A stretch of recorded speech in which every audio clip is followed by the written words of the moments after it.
Reka tubifurize kugira ibihe byiza aho muherereye hose mu mpande enye z'isi. Mwese mukurikiye Abizera Yesu TV ni channel ya Gikristo itambukaho ijambo ry'Imana, kandi nanone ni channel y'Itorero Believers of Jesus Church rikorera hano Kimisagara, niho rifite icyicaro, riyoborwa n'umubyeyi wacu cyangwa umushumba wacu Apostle MYASIRO Jean Bosco. Ahara dukurikiranye, Imana imuha umugisha kandi n'abakristo basenga mu Itorero Abizera Yesu cyangwa Believers of Jesus Church, haba online church cyangwa ground church. Imana ibaha umugisha kandi ihindure amateka y'ubuzima bwanyu aho muherereye mu bihugu bigiye bitandukanye, kandi namwe mwabohokeye mu rusengero rw'Abizera Yesu, mureke dukomeze gufatanya gushima Imana ndetse no kubwira abantu ko Kristo ariho kandi akora. Imana yo mu ijuru nihabwe icyubahiro, kandi nanone izina ry'Uwiteka Imana ryamamare mu batayizi babimenye. Nicyo gituma twicaye hano rero kugira ngo tuganire ku ijambo ry'Imana. Nitwa Pastor Imana Ishimwe Emmanuel, nkorera umurimo w'Imana Kimisagara nyine muri Believers of Jesus Church. Imana iguha umugisha, tugiye kubana. Reka dusenge. Uwiteka ubereye mwiza, bagukunda bose n'abagukurikiye, kandi umuntu wese ugushikamije mu mutima ujye umurinda akaba amahoro masa. Natwe turagushimye ko waturinze, turagushimye ko warinze abatwumva, turagushimye ko warinze itorero ryawe, wacunguje amaraso y'igiciro, icyubahiro n'ikibi cyawe. Aka kanya rero ni akanya k'ijambo ryawe. Ijambo ryawe rirejejwe, nta kibazo rifite, ahubwo imitima iryumva, ndetse nanjye ugiye kurivuga rwose turi abantu, turi abanyabyaha, turareba tugacumura, twatekereza tugacumura, ariko amaraso Kristo Yesu yamennye ku musaraba ajya tweza, twakumva ijambo ryawe tugahembuka. Ni nako tubyizeye ko tugiye guhemburwa n'ijambo ryawe mu izina rya Yesu, amen. Imana ibahe umugisha mwinshi cyane, kandi Uwiteka Imana arushaho kukugirira neza. Nuze kwihererana ijambo ry'Imana, ujeze gusharinga mwene so. Nimba utarakora subscribe uze kuyikora. Ndagira nkubwire ngo hano kuri iyi channel hajya hatambuka amateraniro ku wa gatatu, ku wa gatanu ndetse no ku cyumweru. Amateraniro adasanzwe aho umushumba bari gusengera abarwayi n'abandi bantu bose baba bafite ibibazo bigiye bitandukanye mu mpano Imana yamuhaye, kandi twemera impano abadafite shinge na rugero baboneramo inyungu, kandi abari babuze icyerekezo bakabona icyerekezo, abyibwiraga ko indwara zitakira Imana ikamukoresha bagakira. Imana yo mu ijuru ihabwe icyubahiro ikorana natwe. Ndagira ngo tuganire amagambo meza. Turi mu bihe bigoye kandi biruhije, bigoye umugenzi, aho abantu benshi batagikunze kumva ijambo ry'Imana, ahubwo bari muri cya cyanditswe kibasohoreraho Paulo yabwiye Timoteyo, arababwira ngo igihe cy'imperuka abantu amatwi azaba barya, bazaba bashaka kwiyumvira ngo abigisha bahuye n'irari ryabo, batagikunze inyigisho nzima. Uwiteka Imana tugirire neza. Abandi bazaba bahakana kwera kw'Imana, abandi bazaba bahakana gukiranuka kw'Imana, ariko aravuga ngo ariko woweho Timoteyo, ariko woweho udukurikiye, ibyo nubibona nubyumva ntuzabikurikize, uzakurikije ijambo ryaturutse mu nyigisho nzima. Timoteyo wanyumvanye, Yesu ashimwe cyane. Aranamubwira ngo kuko mu nzu y'inyumba hatabamo ibikoresho by'izahabu gusa, aramubwira ngo habamo ibikoresho by'ifeza, hakabamo iby'ibiti n'iby'ibumba, ngo kandi ikindi ngo bimwe babikoresha iby'isoni nke, ngo ibindi bakabikoresha iby'icyubahiro. Ariko aramubwira ngo Timoteyo nubwira abo bantu iryo jambo ngo bakaryumva, ngo umuntu akihana akiyeza akitandukanya n'ikibi, ngo azaba abaye igikoresho gifitiye nyiracyo umumaro, kandi cyerejwe rwose gukora umurimo ushyitse w'Imana. Nawe rero ubaye wari mu nzu y'inyumba, ari ibintu biba bitangaje. Njyangeraho nkatuza ugasanga uri umukristo ariko nukora ibyo Kristo Yesu ashaka. Yohana ngo ari mu kirwa Patimo yanditse inzandiko zitangaje. Yohana wa mbere ku gice cya 3 aravuga ngo bakundwa, ubu turi abana b'Imana, ngo uko tuzasa niko ari kwerekanwa. Ngo ariko rero haleluya, ngo ufite ibyo byiringiro muri we ngo yiboneze nk'uko waboneye, ngo kuko ukora icyaha ngo atigeze kumenya Imana ngo habe namba, ngo uwo ni uwa Satani. Aranavuga ngo umuntu niyoshwa agakora icyaha ngo nakavuge ngo ni Imana imwoheje, ahubwo ni umubi uba umwoheje. Yesu ashimwe cyane kandi atugirire neza. Abantu nibakibwiza ukuri bashaka bababeshya babuze amahoro. Hari ikintu gitangaje Yesu yadukoreye abantu, n'ubundi mpamvu cyitwa igitangaje, abantu nta gaciro bagiha. Bibiliya iravuga ngo simbahaye nk'uko ab'isi batanga, ngo mbahaye amahoro yo mu mutima, ayo ngaya azabagirira akamaro, muzanezerwa. Nyuma yabyo mwamaze kwakira amahoro, nzahera ko nohereza umufasha ari we Mwuka Wera. Ariko uyu munsi Mika yitegereje abantu arahanura, mbona yuko yahanuriye abantu b'iki gihe. Haravuga ngo niki gitumye uvuza induru ngo nta mwami ufite. Yesaya aravuga ngo nta mahoro y'umunyabyaha, ngo niko Uwiteka Imana avuga. Ariko amahoro twarayahawe. Yesu aravuga ngo simbahaye nk'uko ab'isi batanga, ikindi mbahaye amahoro yo mu mutima, ayo ngayo nimuzayasengera. Nubona udafite amahoro jye wisuzuma uvuga ati ariko sinakosheje cyangwa nk'abandi mu buyobe. Abantu benshi rero bakunda kumva abantu babayobya, bakababwira ngo iyo umuntu ari muri Kristo Yesu niko koko biranditse ngo ababaye icyaremwe gishya, ngo ibya kera biba bishize, ngo n'imiruho n'akarande biba byibagiranye. Uko ijambo rivuga koko nibyo, ariko imigani irabyuzuza ikavuga ngo Imana ikunda umuntu uyikunda kandi uyishakana umwete. Imana arayibona, ntago ari wa wundi uvuga ku munwa gusa yarangiza akabura amahoro. Nta mahoro y'umunyabyaha niko Uwiteka Imana avuga. Bibiliya iravuga ngo umuntu wibwira yuko ari umukiranutsi ngo aba yise Imana inyabinyoma. Imana itugirire neza cyane. Ndashaka kuvuga ku kintu gikomeye abantu birengagiza. Abenshi bari muri za viza, abandi bari mu mazu, abandi bari mu bagabo. Ariko ibyo byose Kristo Yesu yaravuze ngo mubanze mushake ubwami bw'Imana no gukiranuka, ibindi byose bizaza ari inyongera. Reka nkubwire, ushobora kutabyumva ariko iyi si irashirana no kwifuza kwayo. Urakwiye kwihana ukibwiza ukuri ukavuga ngo mbese ko maze gukuramo inda 3. Abantu nibabizi ariko Imana irabizi. Ngo urimo urashaka umugabo, uca inyuma umugore wawe ngo urashaka ngo iterambere mu rugo, ngo Imana ishyira amahoro, ngo muri hoya wazaniye famiye ibyago. Ariko imbabazi z'Imana ziracyahari ngo zibe ku buzima bwawe.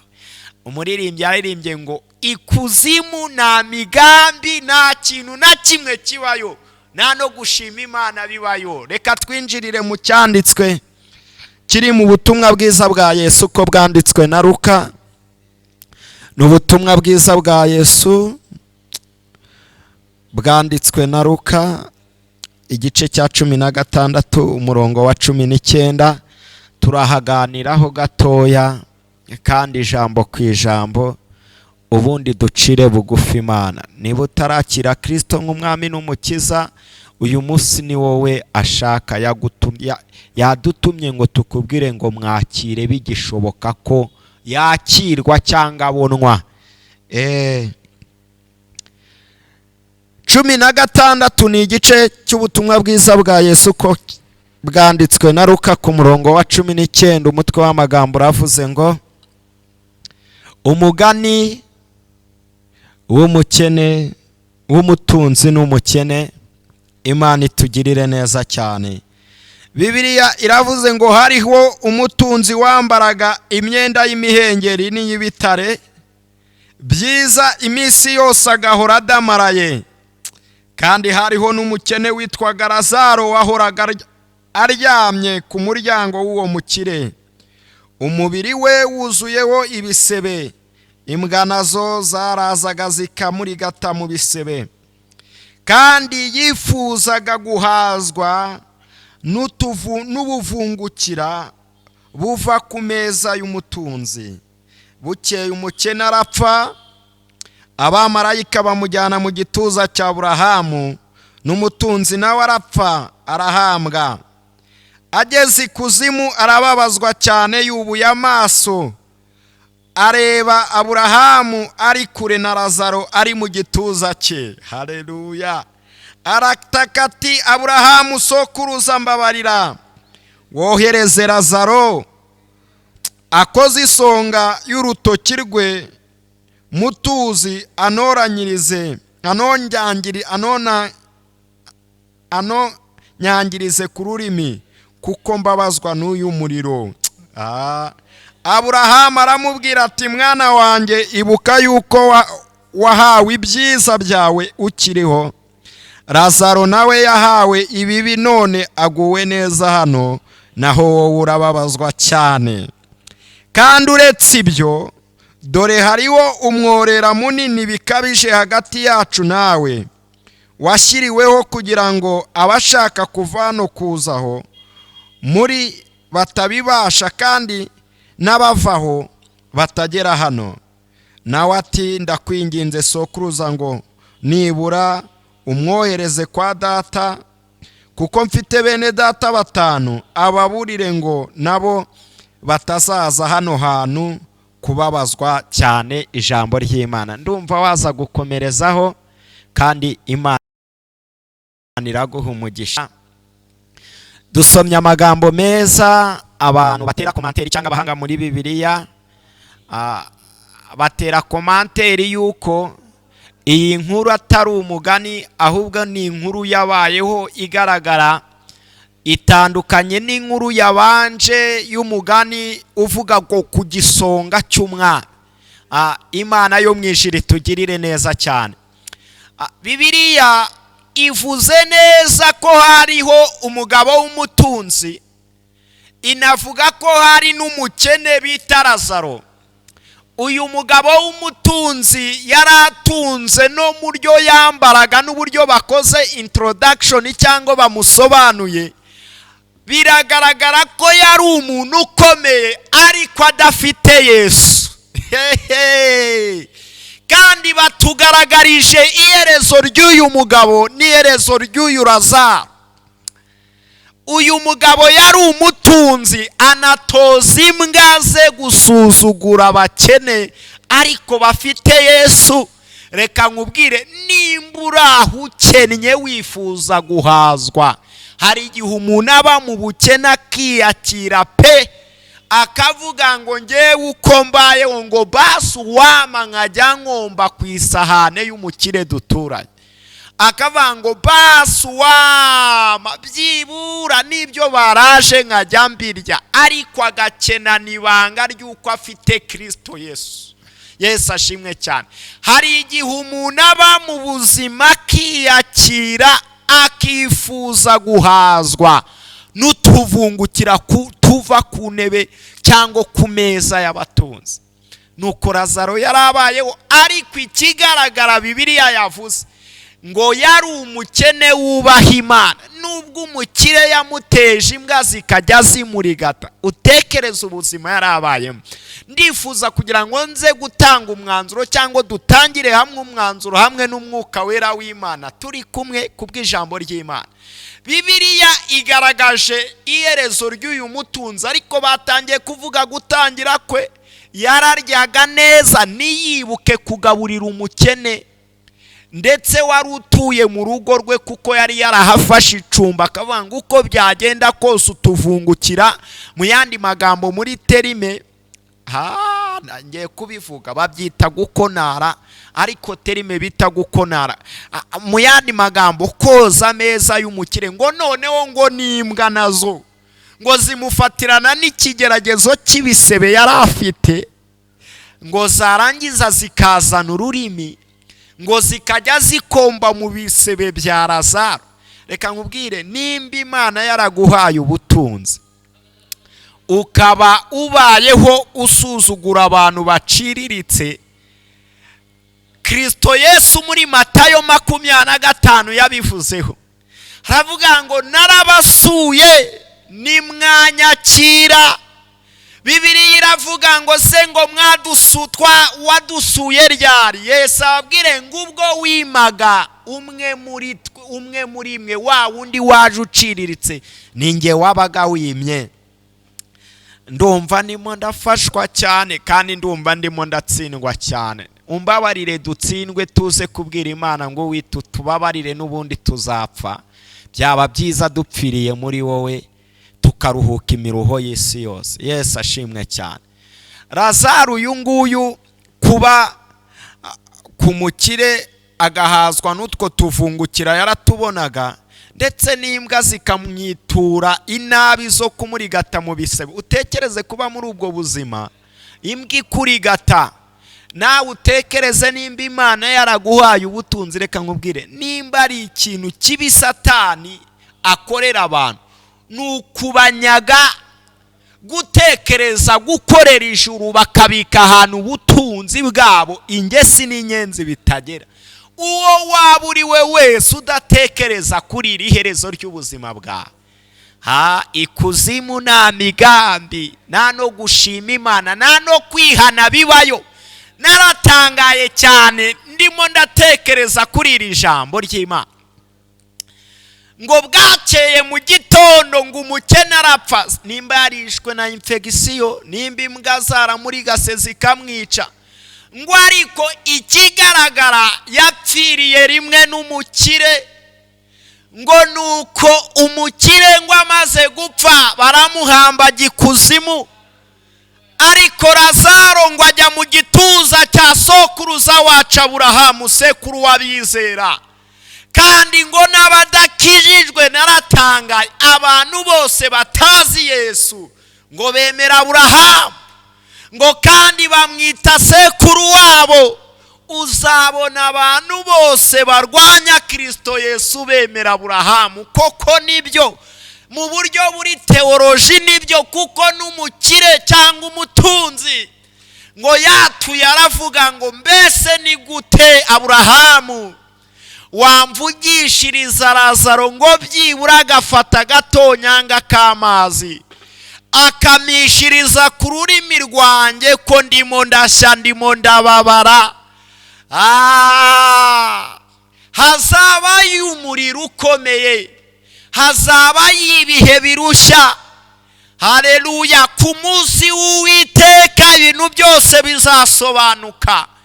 Ndakwifuriza kuva mu byaha, ndakwifuriza guhanura ukiranutse, ndakwifuriza kubwiriza ukiranutse, ndakwifuriza kudiyakona no guprotokora no kuririmba ukiranutse, ndakwifuriza kuba mu butunzi waragiriwe umugisha ubukiranutsemo, utirya ku bantu. Reba ikintu abakire bazira, ubundi nta n'ikindi kintu. Iyo utazi Yesu, utekereza igipimo Imana yahaye umukire kugira ngo byibura kiranuke, ijuru nawe azaribarizwemo.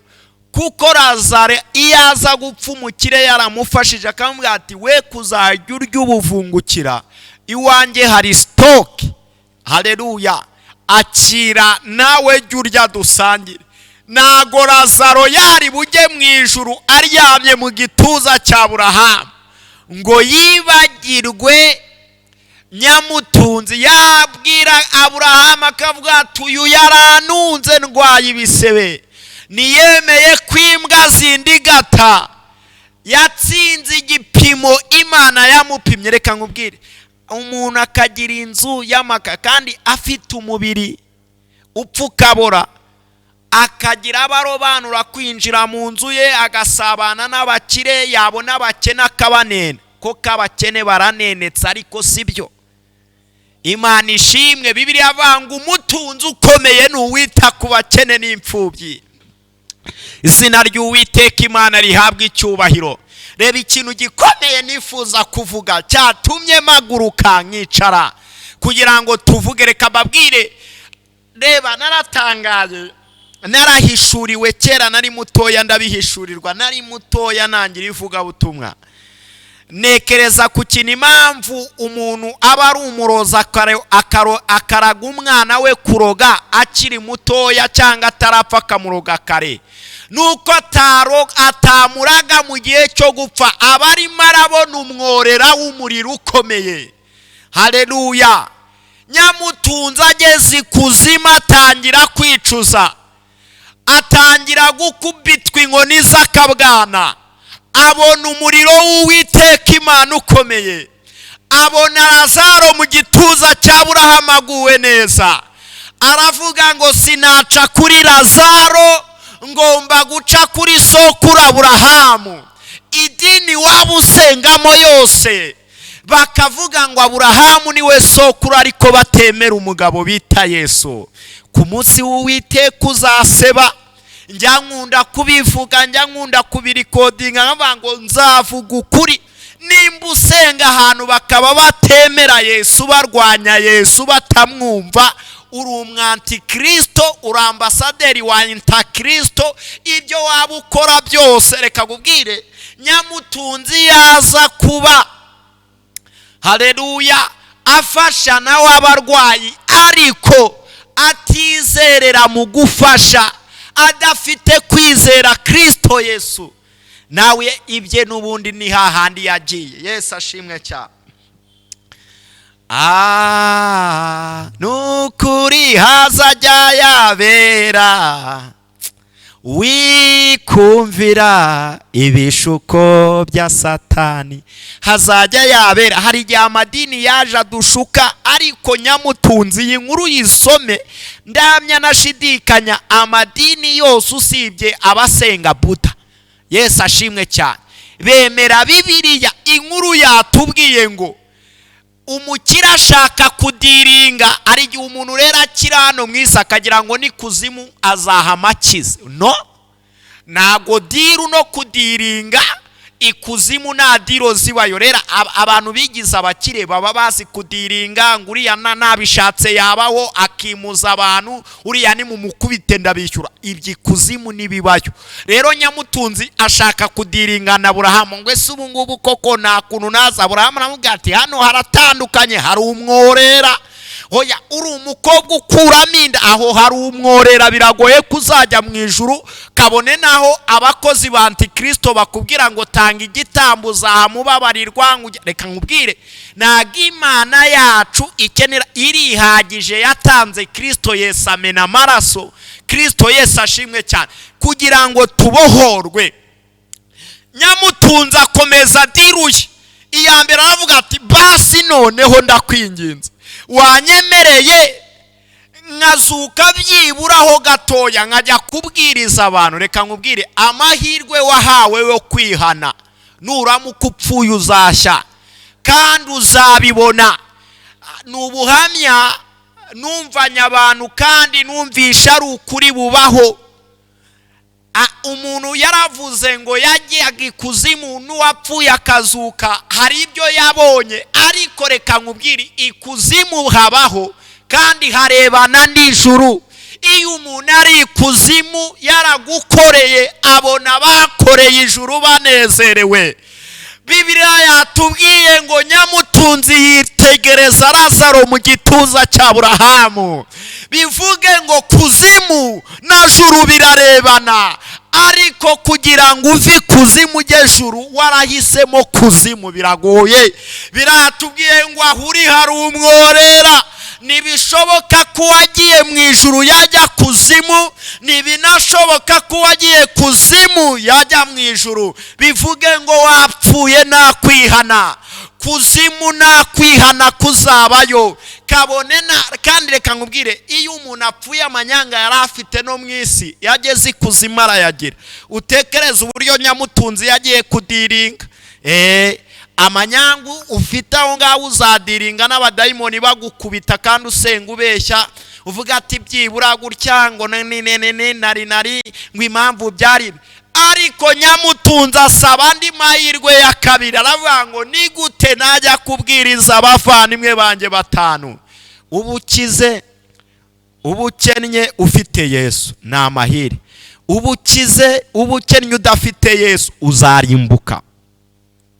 Wihane, Kristo Yesu yaragupfiriye kugira ngo akurokore. Bibiliya iravuga mu rwandiko Paulo yanditse, aravuga ngo nukuri yaturokoye urupfu rukomeye. Imana iracyakomeza kuturokora. Na ibyo byo kumva abimyuka iyobya y'abarangi ngo umugabo muri kumwe si uwawe, ngo murabyaranya, ibyo si byo. Icy'ingenzi ni ukwita ku butumwa bwiza. Bibiliya iravuga ngo erega ibyo nifuza kubagirira si bibi, ni byiza, nzabare mu mutima w'ahazaza. Ahazaza ni hehe? Ni turi mu gituza cya Aburahamu tunezerewe mbere yuko Kristo Yesu aduperezanta imbere y'abamarayika n'ibizima bine. Imana ishimwe. Aburahamu abwira Nyamutunzi ati, Nyamutunzi we, ntibishoboka ko ikuzimu wakihana. Umuntu uramubwira ngo ihana, ngo nzihane ejo. Hari ikiganiro uzagirana na Satani n'Imana.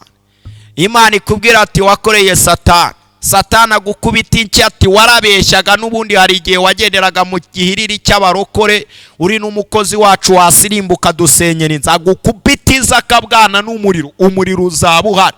Imana mu bumana bwayo izambika abantu umubiri wo kubabara batayikoreye, izambika abantu umubiri wo kunezerwa w'ibyishimo mu bumana bwayo, mu bantu bayikoreye banezerwe. Nawe reka nkubwire, Imana ifite byose, nutunga agakiza kazaguhesha byose wifuza. Nukurikira Uwiteka Imana azakubera ibyiringiro. Nyamutunzi biranga, aravuga ngo basi se wakohereje y'umuntu umwe basi akazuka muze gusoma inkuru? Ngo basi Aburahamu aramubwira ngo ntibigeze bumvira Mose, ntibigeze bumvira abahanuzi, ngo naho nabohereza ntago babumvira. Reka nkubwire, urakwiye kumvira Imana. Baraguhanuriye biranga. Buriya reka nkubwire, abantu bari ikuzimu bahora basabira abanyabyaha, bakaba bati basi bano bantu babimenye bakava mu gusenga Buda. Na wa wundi ingurube yaciye umutwe. Ibyo ni ukuri kw'Imana.